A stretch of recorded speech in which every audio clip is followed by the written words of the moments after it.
Welcome to the Slop Farm. Enjoy the video. Hello everyone. In this video I will explain how to use college Wi-Fi without restrictions.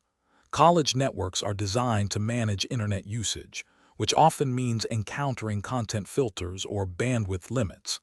These can prevent you from accessing certain websites or online services you need. The most effective way to navigate these restrictions is by using a virtual private network, or VPN.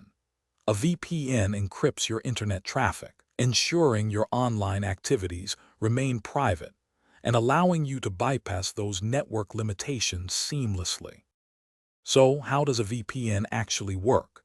Imagine a secure, private tunnel for your internet data. When you connect to a VPN, all your online traffic, from browsing to streaming, travels through this encrypted tunnel to a server operated by your VPN provider. This process effectively hides your real IP address and replaces it with the server's IP address. This means your college network sees only encrypted data going to the VPN server, not your actual online destinations, giving you freedom. Now, let's talk about choosing and setting up your VPN. It's crucial to select a reputable provider with strong encryption and a strict no-log policy to protect your privacy. Look for services that offer hundreds of server locations worldwide and consistently fast connection speeds.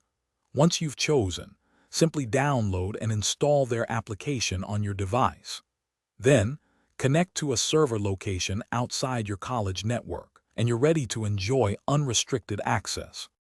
To make the most of your VPN, here are some best practices.